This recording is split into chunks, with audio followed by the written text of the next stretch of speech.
Padahal Al-Quran bilang, jika kamu ragu-ragu, ya kan, maka tanyakanlah kepada orang-orang yang membaca kitab sebelummu. Ya, betul, betul, betul. Nah, dilemanya adalah begitu.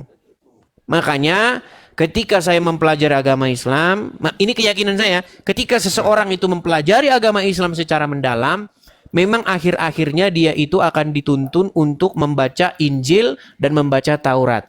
Nah, ketika dia sungguh-sungguh mendalami pesan itu, dia akan sadar. Ya, seperti Bu Nora tadi, akhirnya dibaptis dan menerima Yesus. Gitu.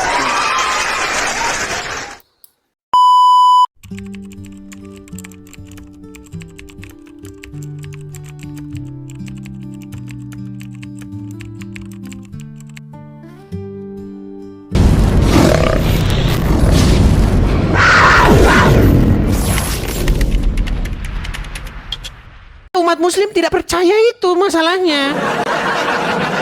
Menurut mereka kitab yang memberi penjelasan, petunjuk itu kitab karangan Bukhari. Sebagian ke situ. Ya, sebagian ada yang ke situ. Jadi kan Nah, seolah-olah kadang-kadang ya Quran nggak dibahas, yang dibahas udah Bukhari aja. makanya saya bilang, kaum muslim yang sekarang ini saya kasih julukan, wahai kaum yang mencampakkan Al-Quran ke belakang. Iya. Karena apa? Karena mereka ketika ditanya agama Islamnya, maka Qurannya tidak akan dipakai untuk menjawab. Yang dipakai itu adalah kitab hadis. Makanya sekarang ini kan ada dua kubu nih sekarang nih kan. Orang yang sudah, iya benar nih yang dibilang Edis nih. Berarti kita harus kembali kepada Quran. Inilah yang disebut dengan Islam golongan Quraniun. Islam yang hanya menggunakan Al-Quran saja sebagai dalilnya. Ya kan? Dan Quran yang sekarang yang mayoritas yang menggunakan hadis. Nah, mereka sebut ini adalah orang-orang yang lawannya itu adalah orang-orang ingkar sunnah, mengingkari hadis. Sementara orang-orang yang hanya berpedoman kepada Al-Quran mengatakan mereka itu adalah orang-orang yang tidak mencukupkan diri dengan Al-Quran. Mana yang benar? Nah, kita yang harus digunakan sebagai rujukan apa? Untuk menghakimi mana yang benar. Kan harusnya Al-Quran, betul? Nah, saya Quran. Iya, Dan juga kan Quran bilang kitab inilah yang memberi petunjuk dan penjelasan, bukan kitab hadis. Nah, tapi masalahnya begini Kang, masalahnya apa? Masalahnya begini, serba salah. Serba salahnya gimana? Gini, Quran bilang, Quran kitab yang menjelaskan. Quran bilang, Quran itulah kitab yang memberi petunjuk. Tapi kalau kita hanya merujuk kepada Quran saja, tidak ada jawabannya dalam Quran. Contoh, apakah seorang sholat itu tata caranya harus bagaimana? Dari mana dapat gerakan begini? Ada yang bilang begini, ada yang begini, ada yang begini, ya kan? Macam-macam kan? Tergantung mazhabnya. Mana yang benar? Tidak ada jawabannya dalam Quran. Apakah seseorang itu wajib sunat? Tidak ada jawabannya dalam Quran. Apakah contoh tikus itu haram atau tidak? Tidak ada jawabannya dalam Quran. Yang diharamkan hanyalah khinzir, ya kan? Darah hewan yang dicekik, yang disembelih tanpa menyebut asma Allah. Nah, makanya saya melihat begini. Hadis dibuat akibat ketidakpuasan umat muslim dengan Al-Quran. Hadis juga dibuat untuk golongan kepentingan orang tertentu. Ya, untuk memuluskan tujuannya dengan membawa-bawa atau menisbatkannya kepada Muhammad. Padahal Al-Quran bilang, jika kamu ragu-ragu, ya kan, maka tanyakanlah kepada orang-orang yang membaca kitab sebelummu. Ya, betul. Nah, dilemanya adalah begitu.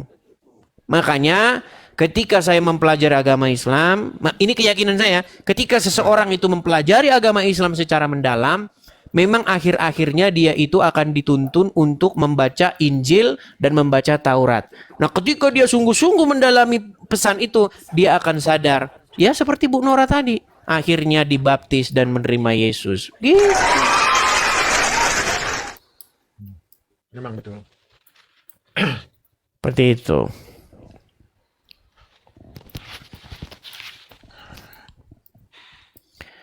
Jadinya Kan kita disuruh mengimani Injil, disuruh mengimani Taurat kan? Iya, tapi umat muslim langsung udah keburu diracun oleh para ulamanya. Oh, itu sudah dipalsukan. Iya.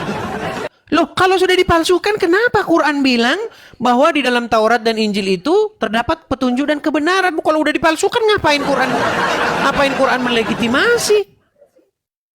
memang kalau kita mau cerdas juga, memang sih kita ya mau tidak mau harus mempelajari juga. Itulah yang saya proteskan, Kang. Ketika saya bermain atau mampir ke rumah seorang muslim, saya prihatin. Tidak ada Taurat dan Injil di situ. Ini yang sangat memprihatinkan. Padahal Quran memerintahkan kaum muslimin wal muslimat untuk beriman kepada kitab itu. Yang ada di rumah muslim malah apa? Kitab tamasya ke surga. Di mana burung-burung akan berdiri 70 tahun. Ya kan? Tidak lemas-lemas. Nanti akan ada bidadari yang berpayudara besar. Right? Tapi mau gimana juga ya, aduh. Nih, ada salah satu, apa sih kata-kata hur ain itu apa? Coba. Itu kan banyak orang yang mengira itu adalah gadis-gadis dengan bidadari bermata jeli, ya kan? Jadi iya. Iya, bermata lentik dan berpayudara. Nah, itu ternyata sudah diteliti oleh seorang pakar Al-Qur'an yang dia meneliti Al-Qur'an itu, yang menurut teliti dia itu Quran itu bahasa aslinya bukan bahasa Arab, tetapi bahasa Aram atau bahasa Syria. Ternyata kata hurin ain itu ternyata artinya bukan bidadari bermata jeli, tetapi itu artinya sebenarnya anggur. Nah, itu sebenarnya merujuk kepada Bible, ya, ajaran yang diajarkan nih. Nih, saya kasih tunjuk ya. Nih, saya kasih tunjuk. Ada dalam satu Injil dikatakan bahwa engkau akan bersama-sama dengan aku untuk minum anggur, kata Yesus ya. Nih saya kasih contoh sabdamu ya di dalam Bible. Nih ya.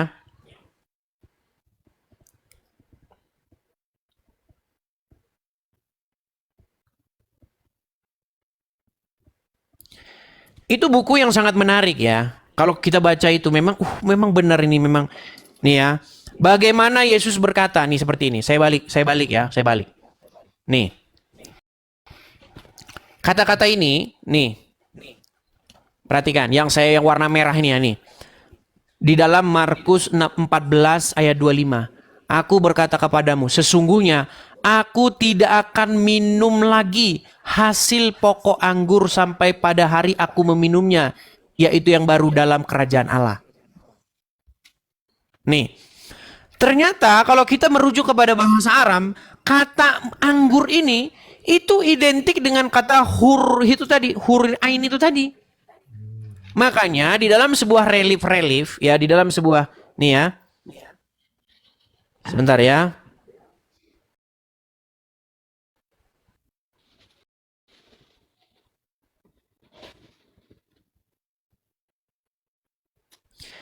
Nih, dalam sebuah relief itu banyak relief tentang ini ya. Relief dalam gereja-gereja kuno. Nih. Bentar ya, relief di gereja-gereja kuno bagaimana Yesus itu melakukan perjamuan minum anggur. Ini gereja-gereja kuno.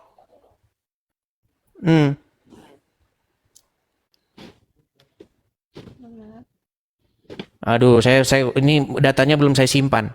Ini besok juga akan kita bahas ya teman-teman ya, di relief gereja-gereja kuno ya. Nih. Sabar ya.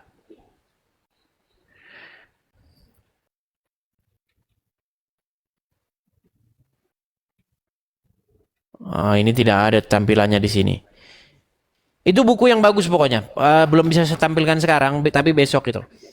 Mengenai bagaimana kata hur itu, kata yang diterjemahkan sebagai bidadari itu, sebenarnya adalah kesalahan penerjemahan juga. Akhirnya umat muslim jadi percaya itu diberi bidadari. Kalau saya agak ada sedikit gaul mungkin ke arah situ, agak sedikit udah tahu sedikit tapi belum menguasai, kan agak tahu. Tapi saya agak sedikit kemarin bilang Bang Edis, saya nyimak kemarin kan Hmm. tentang Kiryana.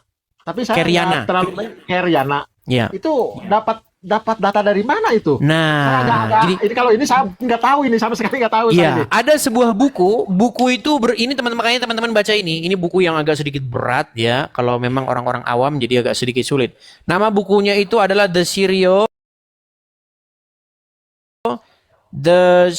sebentar ya.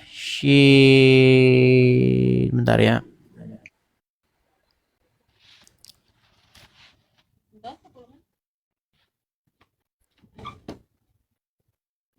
Nih, ini salah satu buku. Ini buku yang menjadi rujukan para pakar-pakar. Ya ini sampul bukunya. Saya punya buku ini tapi tidak saya bawa. Ya ini sampul bukunya. Nih, The Syrio-Aramaic Reading of the Quran. Ya, ya, a contribution to the decoding of the language of the Quran. Ya, ini artinya merekonstruksi bahasa asli Al-Quran. Ya, ini buku ini cetar membahana ini. Nah, buku ini muncul karena peristiwa Menara Kembar yang dibom. Ya, ketika Menara Kembar itu dibom, kan banyak yang mengimani. Wah, nanti dapat hur, ya kan? Tahu nggak hur yang dibilang bidadari cantik, gitu kan? Nah, ini dibongkar sama buku ini. Nah, buku ini merekonstruksi bahasa asli Al-Quran. Ini buku ini cetar membahana. Saya sudah baca dari A sampai Z isi buku ini. Cuman memang untuk orang-orang awam ya, mereka taunya kan, baca Quran satu huruf dapat amal lah. Itu susah kalau ngomong begitu. Tapi untuk kalangan akademisi, ini buku ini sangat bagus. Karena buku ini memecahkan masalah-masalah bacaan Al-Quran yang sampai sekarang perbedaannya itu banyak sekali. Kenapa banyak tafsir-tafsir Al-Quran? Ya, kalau kita mau membaca sejarah agama Islam, ada kurang lebih 40 macam tafsir Al-Quran. Wah, saya belum tahu. Banyak sekali. Sebanyak itu. Saya belum Iya, tahu. banyak sekali, ada 40. Cuman mungkin 10, saya tahu 10. Iya. Sebenarnya ada 40-an. Buku-buku tafsir, belum lagi yang sekarang lagi, tambah lagi. Kayak Menak juga udah ikut-ikutan menafsir. Kalau yang tafsir-tafsir klasik, itu ada sekitar 40 buku. Nah, itu menjadi indikasi bahwa memang orang Islam ini tidak sungguh-sungguh paham apa yang dimaksud oleh Al-Quran itu. Makanya banyak orang menafsirkannya, ini bilang menurut ini. Nah, dibongkar sama buku ini. Sebenarnya bahasa asli Al-Quran itu bukan bahasa Arab, tetapi bahasa Aram atau bahasa Syria. Lalu diterjemahkan menjadi bahasa Arab yang sekarang ini. Akhirnya artinya itu jadi sering bikin umat Islam bingung.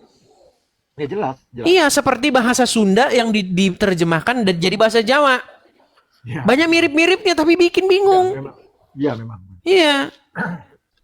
Tapi saya satu sisi penelitian Bang Edis yang saya bikin tercengang, Rokim. Kata Bang Edis, Rokim itu bukan Rokim tapi Rukun. Iya. Ya waktu itu. Iya. Saya kasih contoh. Ini juga dibahas dalam buku ini mengenai kata ar-rokim itu. Nih. Itu merupakan kesalahan tulis. Nanti saya kasih contohnya ya. Al-Kahfi ayat 8 nih. Menurut buku yang kita baca tadi, itu direkonstruksi. Maka bacaannya itu bukan ar-rokim, tapi ar-rukut. Nah, sehingga artinya bukan yang mendiami rokim. Nih saya balik ya. Ya balik. Ini juga diterima oleh sebagian sarjana muslim. Cuman orang awam kan, oh Quran itu terjaga dari kesalahan. Lihat nih. Lihat ya. Ketika kita baca surat Al-Kahfi ayat yang 9, dikatakan apa? Am hasibta anna ashabul kahfi wa raqimi kanu min ayatina ajaba. Artinya, ataukah kamu mengira bahwa orang-orang yang mendiami gua dan Rokim itu mereka termasuk tanda-tanda kekuasaan kami yang mengherankan? Nah, kalau kita baca Quran yang sekarang, nggak masuk, bingung. Orang-orang yang mendiami gua dan Rokim, maksudnya apa? Nah, ternyata setelah diteliti, nih, kata-kata warokimi ini sebenarnya bukan warokimi, tapi warokut atau warakut begitulah pokoknya. Jadi bahasa kalau menurut buku yang tadi bunyinya jadi begini. Ataukah kamu mengira bahwa orang-orang yang mendiami gua dan tertidur. Jadi bukan rokim. Jadi menurut bahasa Syria Aramaik, apa itu saya rokut atau apa gitu artinya tidur. Jadi bunyinya mereka itu mendiami gua dan tertidur di sana. Mereka itu termasuk tanda-tanda kekuasaan kami yang mengherankan. Jadi bukan masuk gua dan rokim, tapi masuk gua dan tertidur. Nah ini. Nah dari mana? Dari mana terjemahan ini? Kelirunya dari mana? Nih, saya kasih contohnya. Ternyata, nih, untuk orang-orang yang belajar bahasa Aram, nih, jadi huruf dal, bentar ya.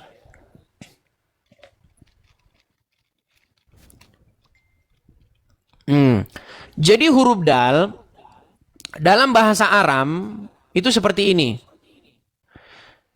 Nah, huruf dal dengan huruf mim di dalam bahasa Aram itu cuman beda titik di sini.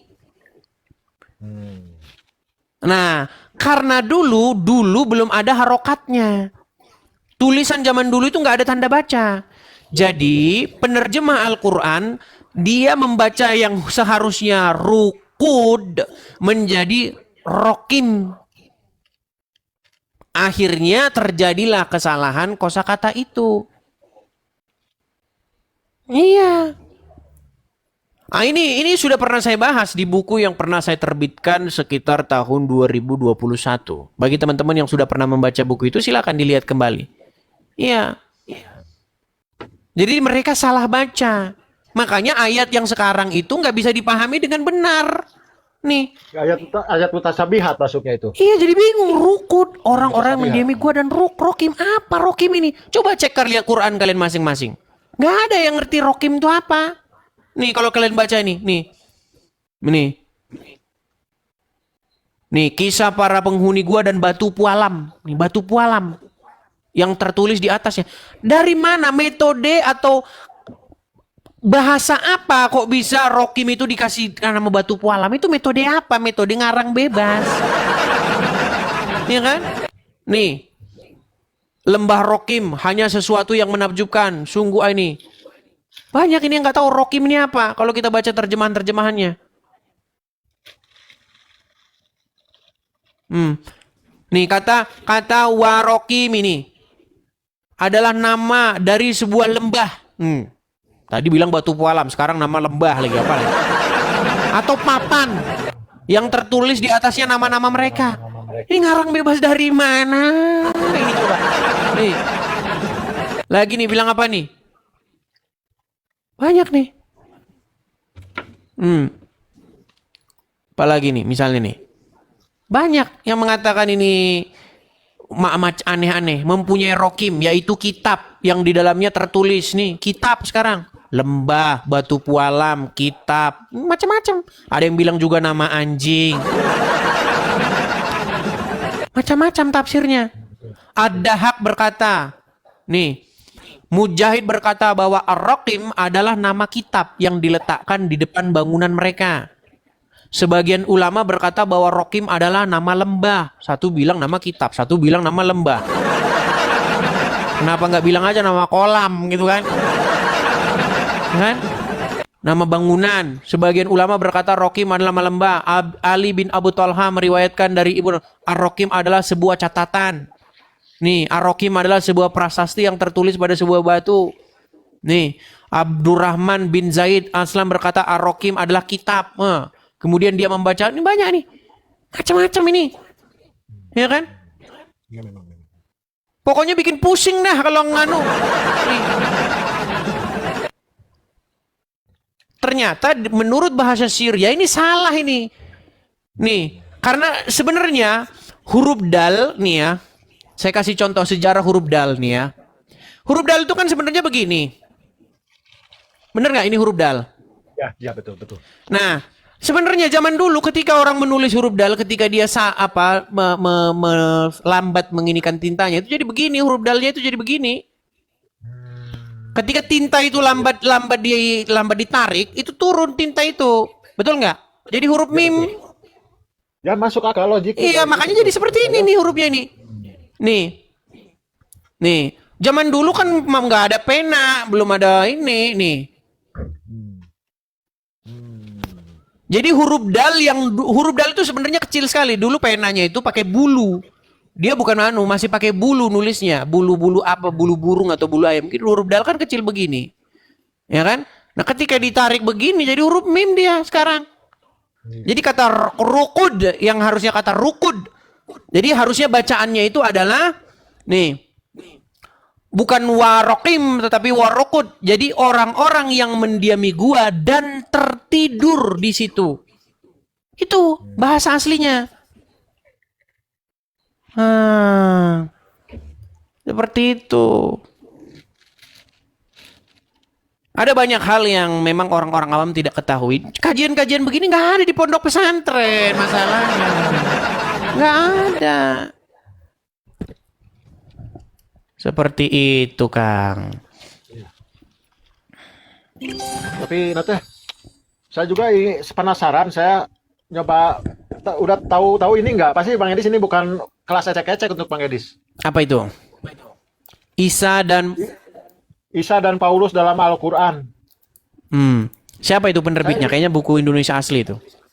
Ini yang bikin orang teman Bang Edis. Ya. Yang bikin Banyak teman sebenarnya Bang Edis. gini. Ketika orang-orang Kristen, yang saya bilang Kang ya, boleh menulis buku tentang Al-Qur'an. Ya. Nah, saya mau bilang bagaimana? Gini, karena yang boleh nulis buku tentang agama Kristen itu cuma agama Islam nih. Misalnya nih. Misalnya ya. Sebentar ya, saya kasih teman-teman. Ini keadilan-keadilan yang ada di negara kita tercinta ini ya teman-teman. Ya, lihat nih. Ini ketika umat Muslim menulis buku tentang agama Kristen. Nah, nih, lihat nih. 101 bukti Yesus bukan Tuhan. Terbit bebas. Ya kan?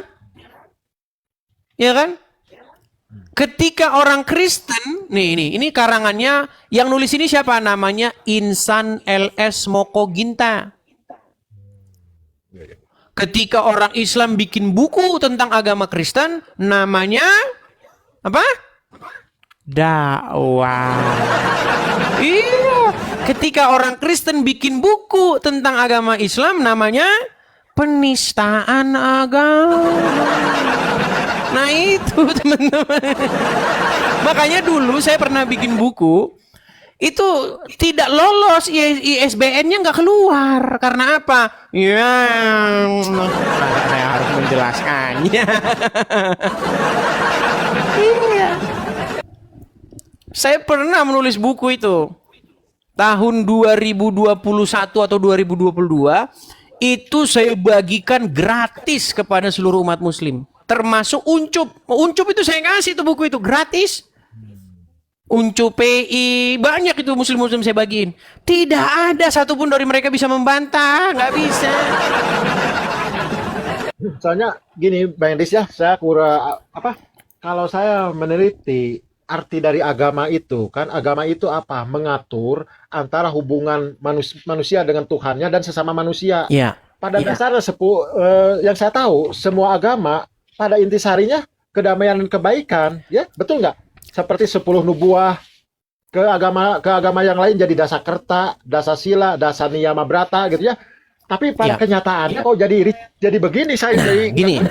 Saya kasih contoh. Dulu zaman-zaman saya sekolah minggu, ya, zaman-zaman gereja, itu kami hampir tiap hari mengucapkan 10 hukum.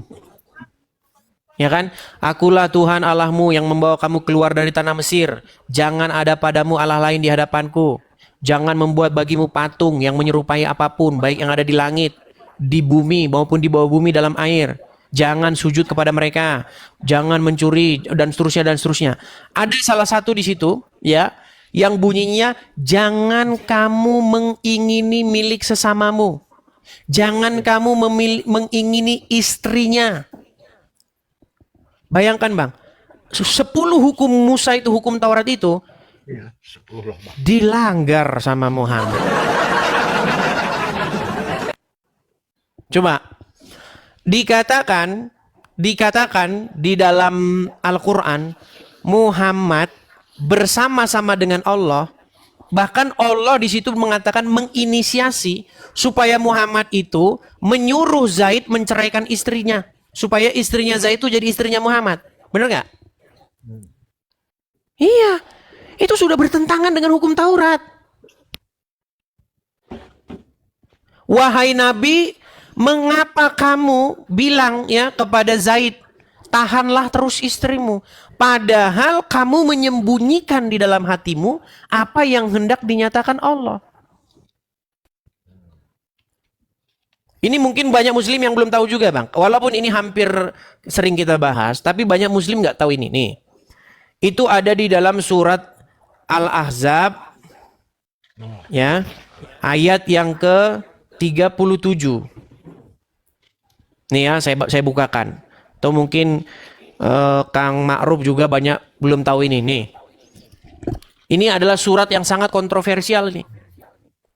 Ya, wahai Nabi, dan ingatlah ketika kamu di sini Muhammad ya. Nih saya baca langsung tafsirnya aja ya nih.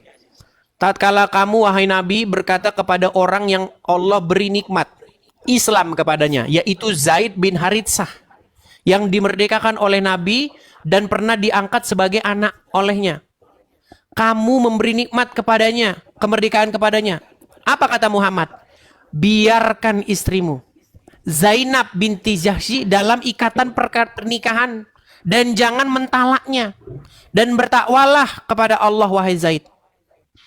Padahal kamu Muhammad menyembunyikan dalam hati kamu wahai Nabi apa yang Allah wahyukan kepada kamu, yaitu supaya apa nih? Talak Zaid terhadap istrinya dan menikahkan kamu dengan mantan istrinya tersebut.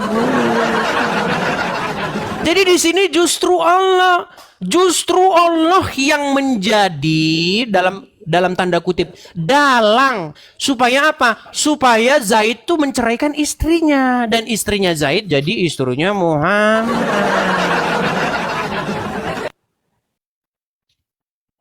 Nih, Muhammad takut kepada manusia. Kamu takut kepada orang-orang munafik akan berkata, lihat tuh, Muhammad nikahin mantan istri anaknya. Lihat. Muhammad takut atas omongan ini. Padahal Allah yang lebih patut engkau takuti. Maka tatkala Zaid telah menunaikan hajatnya darinya dan mentalaknya, kemudian istrinya telah menyelesaikan masa idahnya, maka kami nikahkan kamu dengan dia agar jadi toladan. Buset dah. Nikahin bekas istri anak angkatnya sendiri. Apa dalam hukum Taurat? Jangan kamu mengingini istri sesamamu. Bertentangan, Bang. Ini berat. Memang sih. Jadi gini, Bang Desya, kadang pemikiran saya satu sisi. Kenapa kok Tuhan, yang namanya Tuhan lah gitu ya, kita umum, kok seperti apa ya? Ada sedikit keanehan juga. Iya, makanya Aisyah pernah bilang, ini istrinya Muhammad sendiri loh, yang membongkar kelakuan Muhammad. Apa kata Aisyah? Aku tidak pernah melihat Tuhanmu kecuali begitu cepat menuruti hawa nafsumu. Itu berat. Dan banyak umat muslim, waduh, ketika mendengar ayat ini dia, waduh, dulu saya gembar-gembor hati saya sangat sekali. Ternyata setelah saya menonton kajian Edis TV sekarang saya jadi malu saya mengatakannya. Itu Aisyah sendiri yang ngomong. Saya nggak pernah ngomong loh nih ya. Itu tertulis di dalam Bukhari 4414. Ini mohon maaf nih ya, banyak kita sekedar mengulang-ulang, tapi banyak umat muslim baru ya, biar dia paham nih. Ada 22.700 orang nih. Nih, ini Aisyah nih. Perkataan Aisyah sendiri. Ini bukan perkataan saya, Kang. Bentar, agak sedikit buram, sabar ya nih. telah menceritakan bla bla bla bla, telah menceritakan kepada kami dari bapaknya, dari Aisyah radhiyallahu anha. Dia berkata, saya selalu cemburu kepada setiap wanita yang menyerahkan dirinya kepada Rasulullah. Saya berkata, apakah seorang wanita menyerahkan dirinya? Maka Allah Azza wa Jalla menurunkan ayat, kamu boleh menangguhkan menggauli siapa yang kamu kehendaki di antara mereka, dan boleh pula menggauli siapa yang kamu kehendaki, dan siapa-siapa yang kamu ingini untuk menggaulinya kembali dari perempuan-perempuan yang telah kamu cerai, maka tidak ada dosa bagimu. Saya, maksudnya Aisyah, berkata, demi Allah, Aisyah bersumpah ini loh, demi Allah, saya tidak melihat, perhatikan, dia bilang tidak melihat Robnya Muhammad, Robmu, kecuali sangat cepat memenuhi keinginanmu. Kata-kata keinginan ini sebenarnya berasal dari bahasa Arab yang bunyinya hawa, nih, hawaika, hawa nafsumu. Iya. Hawa itu kan hawa nafsu. Jadi menurut Aisyah, dia itu tidak pernah melihat Tuhannya Muhammad itu kecuali cepat, sigap, macam tukang ojek yang kebutan. Kalau dalam hal menuruti hawa nafsunya Muhammad. Tapi saya begini dibilang penistaan agama. Tapi ini benar. Masalahnya ini benar. Kata hawa itu maksudnya nafsu. Hawa nafsu. Kata hawa ini itu sama persis dengan hawa yang ada di sini. Nih, sebentar. Saya tampilkan di sini. Sabar. Quran surat Al-Jatsiyah ayat 23 nih. Nih. Perhatikan ya. Kata-kata hawa di sini. Sebentar, nih. Kelihatan? Ya. Kelihatan kata hawa di sini? Atau antum yang muslim lah, coba baca. Manittakhadha ilahu huwahu wa apa? Wa adlahu hawahu. Iya, hawahu. Hawa Iya kan? wa adlahu. Nah, kata hawa nih ya, kita cek aja bahasa Arabnya nih ya. Nih. Ilahu hawahu nih. Maka pernahkah kamu melihat orang-orang yang menjadikan hawa nafsunya? Nih, kata hawa di sini hawa nafsu. Ilahu hawahu. Hawanya, keinginannya, nafsunya. Nah ini. Menuruti hawa nafsunya. Nih, kata yang sama di sini. Hawaika. Jadi menurut Aisyah, dia itu tidak pernah lihat Tuhannya Muhammad kecuali sangat cepat menuruti hawanya Muhammad. Berat saudara. Iya berat Kang, memang berat. Makanya banyak ya sahabat-sahabat teman-teman muslim yang inbox saya. Bang, mau gimana ya? Caranya saya ini mau jadi orang Kristen. Saya suruh datangi gereja terdekat. Tapi hati-hati, banyak juga gereja-gereja yang gak beres. Banyak. Cari gereja yang sehat, yang pengajarannya sehat, yang gembalanya sehat. Datang kepada mereka, belajar dulu. Jangan langsung main masuk sah Kristen memangnya Islam. Salam asyhadu sah. Kan gampang kalau masuk Islam. Kalau masuk Kristen enggak. Saya bilang belajar dulu, katekisasi dulu. Tapi cari gereja yang benar. Hati-hati, banyak gereja nggak benar. Iya. Jangan salah, hati-hati, banyak gereja nggak benar. Carilah gereja yang sehat pengajarannya, gembalanya juga atau pendetanya juga yang sehat, ya kan? Seperti itu. Ya, terima kasih Terima kasih Bang Edis ya. Sama-sama, Terima Kang. kasih. Sama-sama. Terima kasih. Ya, kalau untuk saya untuk sementara ini, ya damai selalu untuk kita semuanya ya. Saya menginginkan kedamaian untuk kita bersama, untuk semua umat yang ada di Indonesia. Amin, amin. Saya ingin mengharapkan kedamaian gitu ya. Khusus untuk Bang Edis juga di sana ya. Semoga sehat selalu. Terima kasih. Saya sudah diizinkan untuk naik di sini. Sudah lama saya nggak naik di sini ya. Terima kasih. Sama-sama, Kang. Sama-sama. Ya, saya Oke, hatur nuhun, Kang. Sama-sama ya. Sami izin turun dulu. Oke, saya turunkan, Kang. Terima